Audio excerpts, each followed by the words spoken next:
Welcome everyone, it's Shari Carroll for SimonsStamp.com with a fun mixed media project that I've created using some Altenew products. I'll be using the Altenew Sweet Bouquet, both the stamps and the dies together, and it's a one-piece die that cuts out all those leaves and flowers. I'm also going to be using the Altenew Masonry Wall Embossing folder for the background of the shaker, and one of the Tim Holtz Etcetera Facades to utilize that cutout center for the shaker. Also for this project, I have a piece of acetate, Audrey blue cardstock, and fog cardstock. And the first thing I want to do is start to trace around my items, and I'm also going to trace that archway in the center of the Audrey blue. Then I'll be trimming these up so that they can fit that facade. I'm also cutting out the center of that archway using a craft knife, so then I can go back in and use my scissors to finish cutting around the arch. I'll be using some black gesso, and I'm just going to go around the edges of the facade and also inside the arch. And then I'll be using the masonry wall on my fog cardstock, and this gives a really nice impression. And I'm going to ink this up with a little bit of flannel ink to give it definition. To start my stamping, I'm using the Simons Stamp white pigment ink, and I'm stamping onto the Audrey blue cardstock. I'm also white embossing this, so I'm adding some white embossing powder and making sure I have the entire image covered, and then I'll heat set that until it's shiny.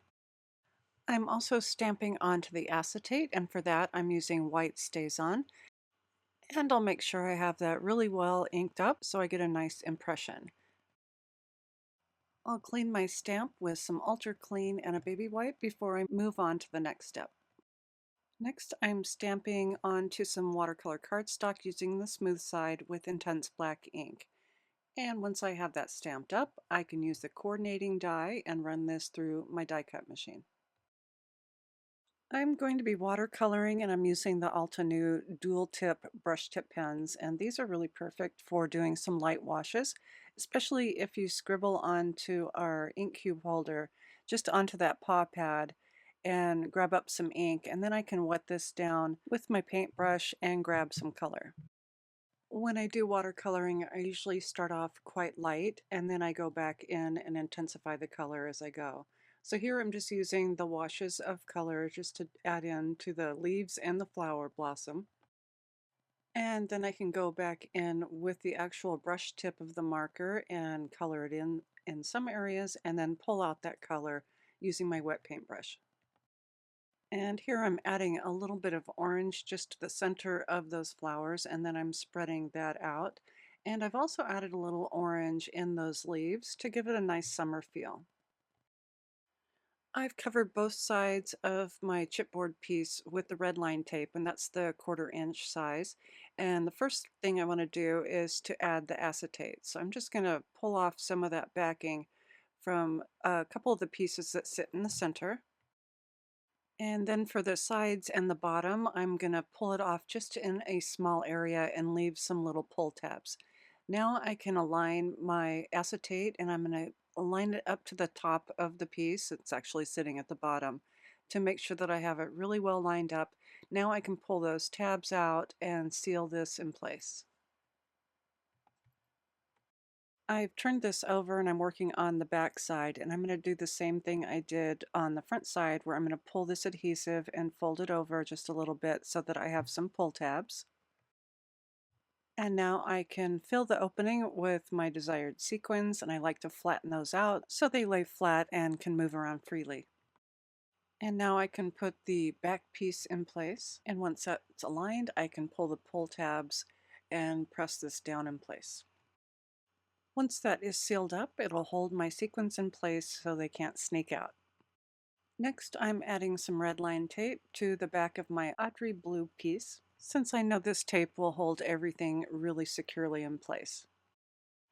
And once again, I'm folding the tape backing out onto the sides so that I have some little pull tabs.